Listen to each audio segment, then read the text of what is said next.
I was a banker. I was working for I had my own company that I sold to a bank. Had a lot of responsibility. I had a very hard time trying to assimilate myself into the retirement world. I Right. was literally I would pray. I would say, please bring something into my life that I can really sink my teeth into, something that makes me want to really get involved with. I got a few questions for you. We just spent a week in New York together, and you Right. told me your story. I thought it was fascinating. Well, first of all, I'm curious to know, like, what's your background in photography? Have you been passionate about photography for a long time? Like, where is it coming from? Well, I'm 74 years old, so I've got a long history of I had an interest in photography when I was younger. Um, in my 20s, let's say, I had a little dark room. I had a camera. Everything was film, and I enjoyed it. But I was trying to make an income, raise a family. I just never really had time to get really involved with it, but I enjoyed it a lot. And over the years, I'd play with photography a little bit, but never really got into it seriously. But I always have enjoyed it and had an interest in it, but really nothing more than that. Okay, and then so what's your background like before you retired? What was your line of work? I was a banker. I was working for I had my own company that I sold to a bank, and I stayed on with the bank for a period of time. Actually, I was supposed to stay for 3 years. I stayed for a little over 10 years, and then after that, we ended up selling the whole bank to another bank in 2007. And then at that point, I was done. I was ready to hang up my spurs, and I was finished. So that was uh, that was my experience, and I did that for 30 years Wow. Yeah, and you told me you before were I retired. I traveling a lot, retired when I making was deals. I think I was about 67 years old when I finally quit. Okay. And then you said something which really fascinated me. That's why I wanted to do this interview because I know a lot of people is in that situation where you did really well I mean, I'm guessing selling a bank, you don't really have financial troubles today. No. But then something happened. What happened after you sold and you got retired? I got, Serge, I had a high pressure position. I was in charge of running the bank basically west of the Mississippi River. So I had offices in Los Angeles and Denver and Houston and Dallas, and I was climbing on planes every week or every other week. Had a lot of responsibility, basically, moving pretty fast. And to go from that to just nothing, to just a dead stop, it was uh, it was pretty eye-opening. Frankly, it was a little frightening. I wanted to retire. I had planned for this, but when it actually happened, I couldn't wrap my head around it. I had a very hard time trying to assimilate myself into the retirement world. I mean, I had a few other business interests, so I mean, it wasn't like I was doing absolutely nothing, but I wasn't doing nearly as much as I had been doing, and it was very, very tough. I went through a period of I got very anxious, and I really was looking for something that I could get excited about. I played a little golf. I did, we traveled a little bit, but it just nothing really lit the fuse. And then I rediscovered photography. Yeah, you told me something that really touched me. You said it got so bad you were praying for something to happen. Yeah, Talk to I me was about I that. was literally I would pray. I would say, please bring something into my life that I can really sink my teeth into, something that makes me want to really get involved with. Right. And we went on a trip to Europe, and I bought a little Fuji camera. I've been taking pictures with my iPhone. I bought a Fuji camera, and I had more fun taking pictures in Europe. We were there for 2 weeks, went all over the place, saw some beautiful things, and I took some decent pictures. Nothing to write home about, but I really enjoyed the whole process. And all of a sudden, man, it was like somebody lit a fuse. And I said, "This is I'm going to get back into this." And I don't know if you want me to get into how I ran into you, but Yeah, why not? Yeah, I'm I curious. mean, Yeah. it was, um, I got on the internet and I'm looking around and I was actually at on Scott Kelby's site. Oh yeah. And Scott has a lot of people that teach on his site, and I stumbled into this guy named Serge, and I was like, "Wow, this guy's really speaking to me. I'm enjoying." I looked at your work, and I said, those are the kind of pictures I really want to take." So I jumped off of still do that, but I went on to your site, and I think I signed up for one of your not the institute, but one of the other things that you had, and really got into it. Your coaching as far as Lightroom and composition, lighting, um, all of that just really clicked with me, and that's when it really started to take off in my mind. Um, uh, I've never been terribly computer literate. I will Uh, admit that. So the whole process of understanding Lightroom and Photoshop has been probably maybe more challenging for me than some people who do have some computer skills. But over the course of this year, I think I've really gotten to the point where I'm extremely comfortable working with those programs in the post process. And a lot of that, not a lot of that, all of that is as a result of the coaching that I've had with you. I did sign up, as you know, for the Institute, uh, and that to me has made all the difference in the world because it's the one-on-one uh, where we send our photos into you every week, and you personally critique what we've done. Sometimes your comments aren't, I mean, they're very encouraging, but brutally honest. And I appreciate that. It's made a huge difference. I mean, you continue to challenge your students to get better.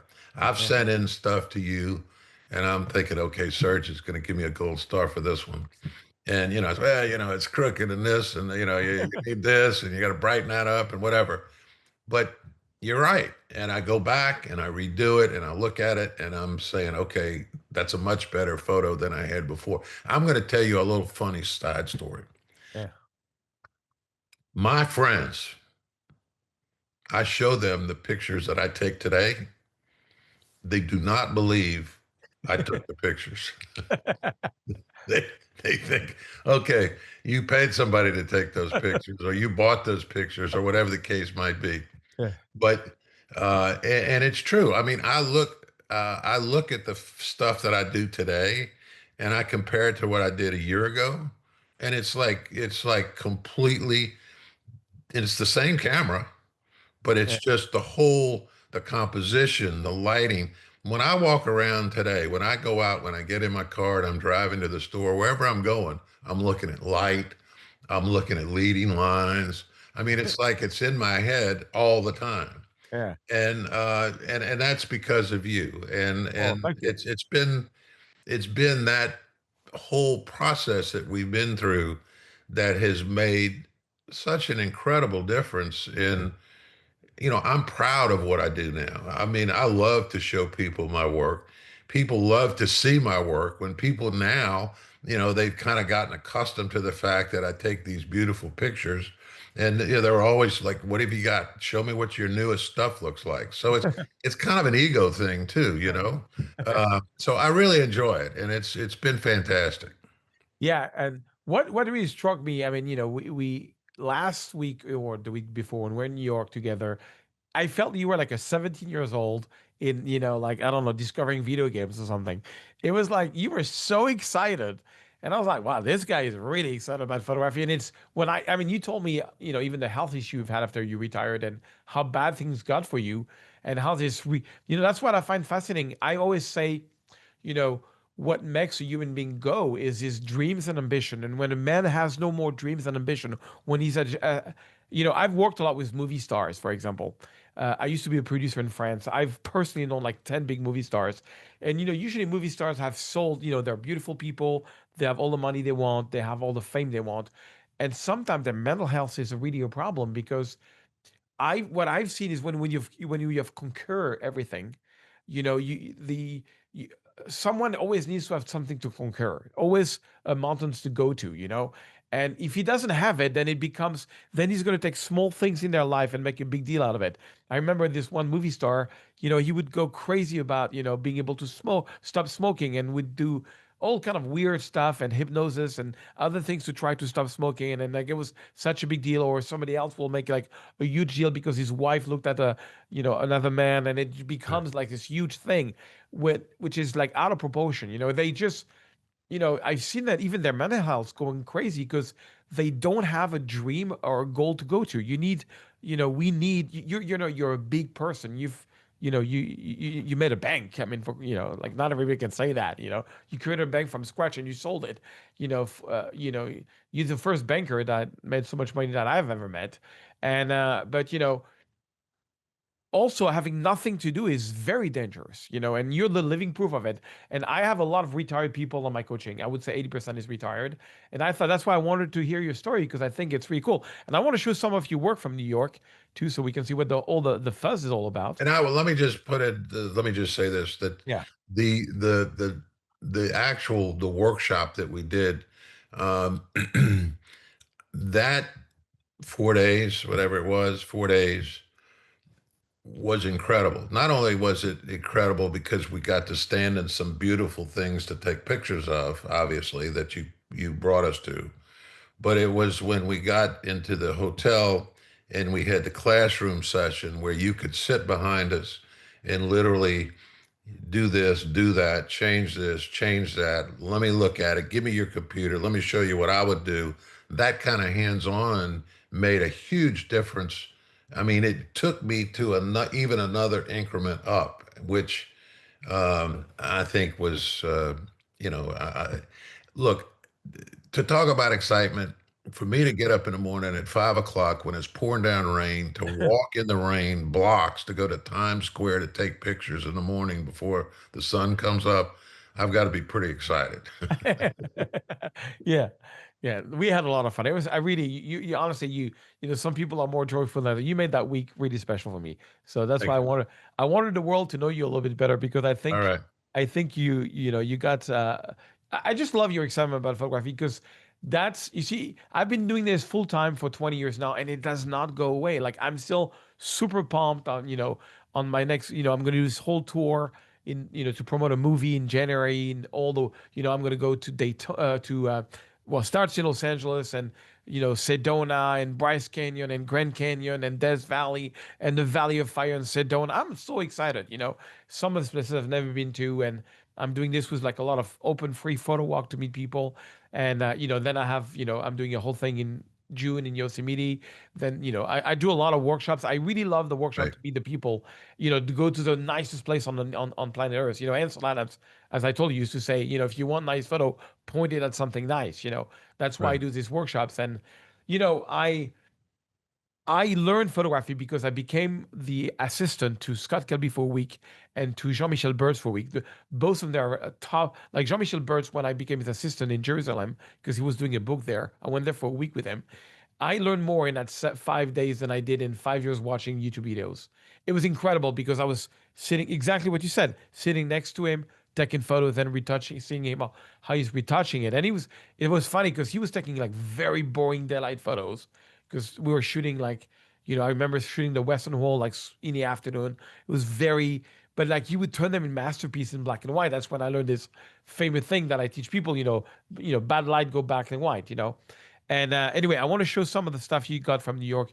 You were kind enough to send me some of your favorite, And hold on, let me see. Yeah, I'm going to share my screen. I want the world to see. I'm going to put the link to your website. We're actually building a new website for you. I don't know if it's going to be ready when that video, but check if you want to see Pat's full work and follow him on social media, because I find it exciting. The story of a banker, who. Okay, so talk to me about this photo. That was one very early morning. You and I went to Central Park. I can't see it. Oh, you can't see. Oh, you can't see. You should see. Oh yeah, yeah, yeah, yeah.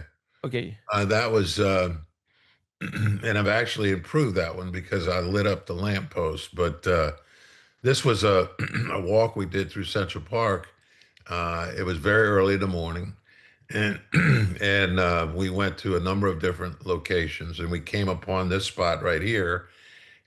We set up our tripods and took uh, a number of pictures. This particular photo had some people in it, which we took out, Yeah. and the one that I'm now, I think my final rendition of this one, I think looks a lot better than the one you and I are looking at, because when I sent this to you initially, you sent it back to me and told me to do a number of things to it Yeah. to Yeah. improve I, it, I I which still I still love this one. I still think it's it's yeah. a beautiful shot, and it was a beautiful place to take a picture. Yeah.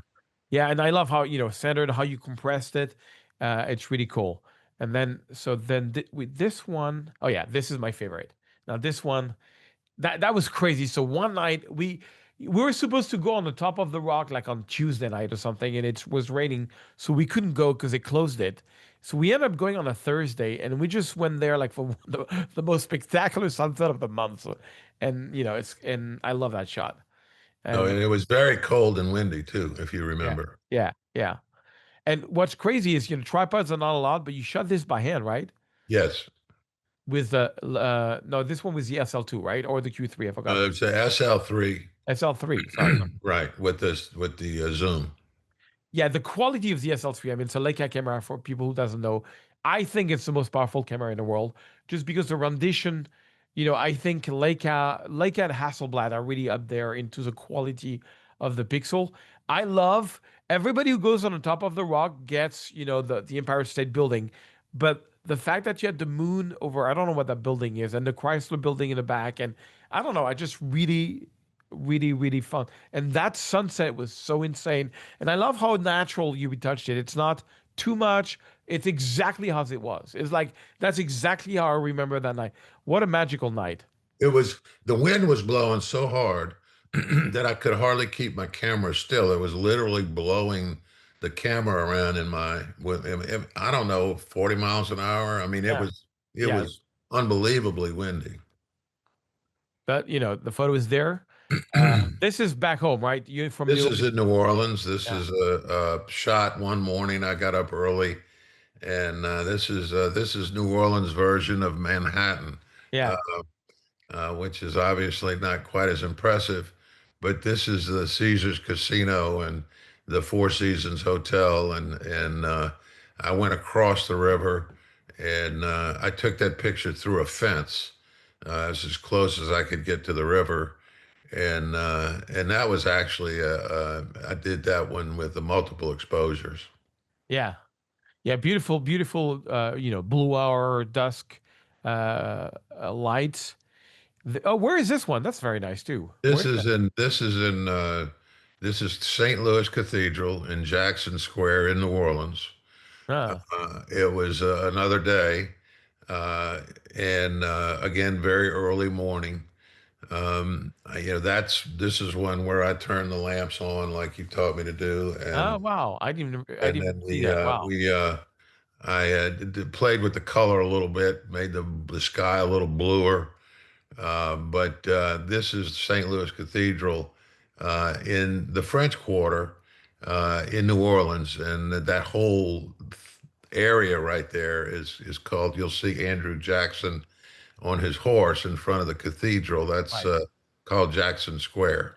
And during the day, they have carriage rides and artists set up their booths all around you every day. It's a very cool little area. Wow. Very beautiful photo. Now this one, that was funny. Was that the first time you were working with ND filters?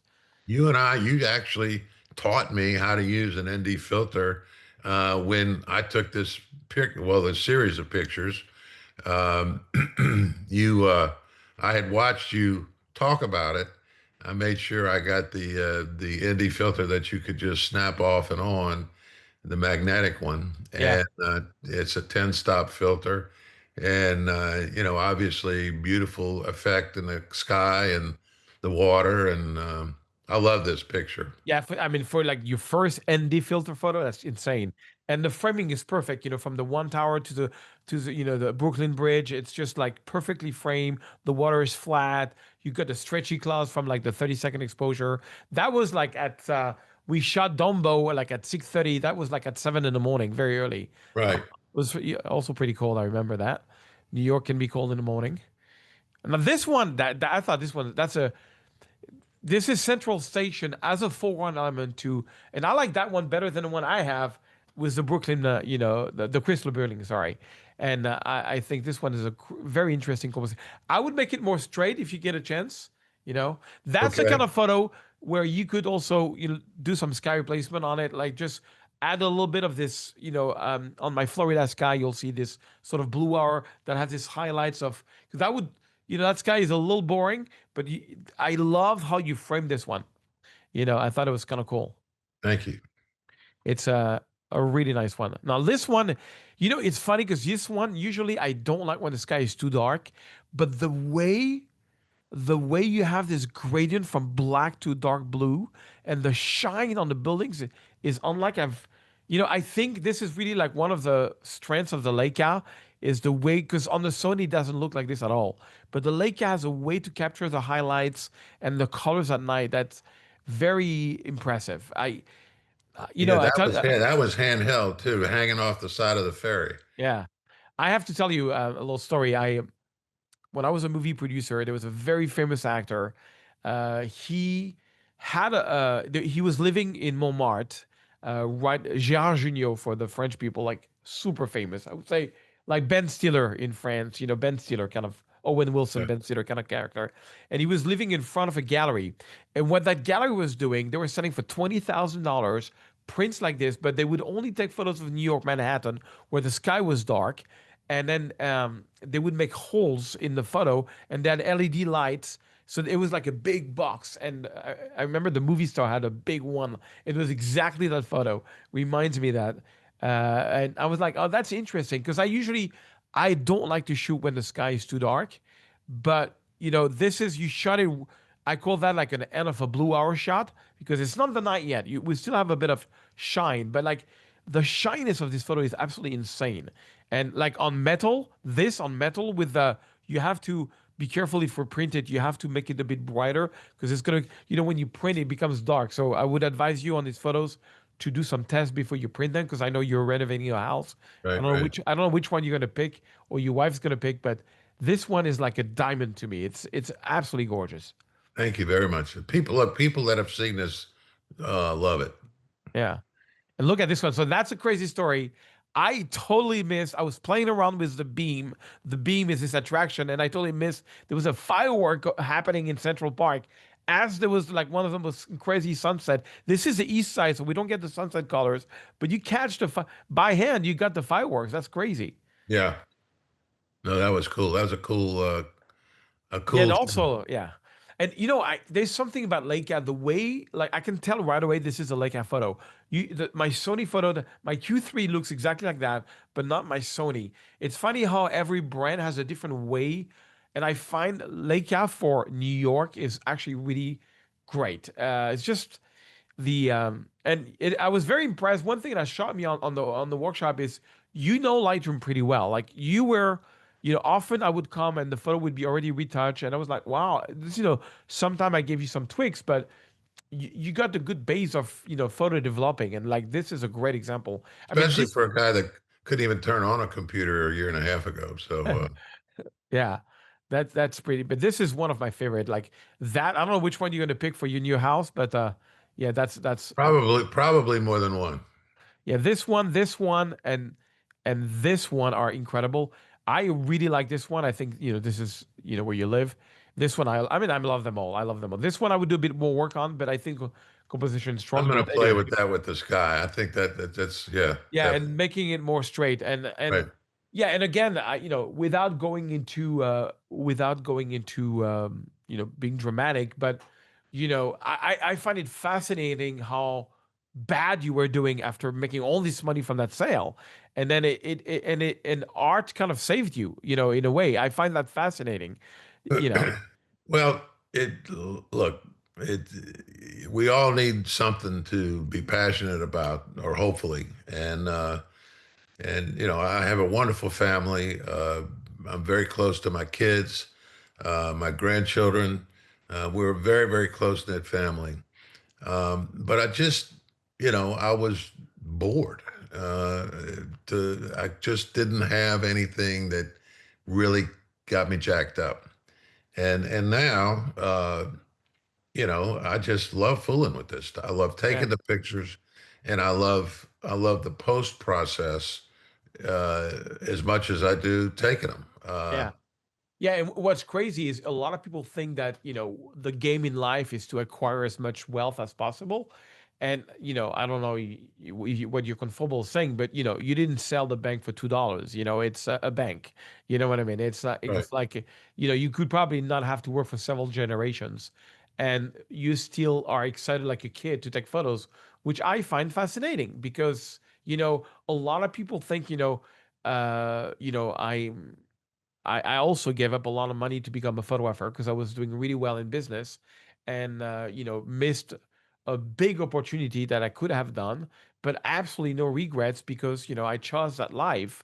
And, you've seen how I am. I'm like you, I'm super excited about photography. Like, and it doesn't go away. And I don't think it's going to go away, before I pass away in this I life. think that I think too, and I think one of the things that attracted me to you, because obviously there's a lot of people out there talking about photography, was your enthusiasm. I think the fact that you were obviously so into it yourself, Yeah. and I'll be honest, I was maybe coming from banking, I kind of live with a certain degree of paranoia or skepticism. Yeah. I think it's healthy in that business to have a little bit of skepticism. But at any rate, as I got into it, and especially once we do these weekly sessions, I couldn't believe. I mean, we do that. You're on the phone, well, not on the phone, but on a Zoom for 2 hours going over these things every week. And Yeah. that was amazing to me that you would take that much time to devote to, critiquing these photos that we submit every week. Yeah. Yeah, honestly, I get a huge kick out of seeing people like you. Like when you tell me that you found a new, you know, slant on life or however you want to call it, a new passion, and it really changes your life, and you're because you're winning at it now and you were not winning at it before. That makes me so much happy because I don't know, I just get I could be doing real estate. I could have I'm good in business. I could be doing croissant and I have like a bakeries in all the cities in the US, but I don't give a shit about that. I really want to do art and help people do art. I'm like Scott Kelby. Like Scott Kelby got me into this. Scott and I have been friends for 15 years, and he is very passionate. He also could retired a long time ago. He's there for the real reason. He loves doing it. He loves sharing. He still does workshops, and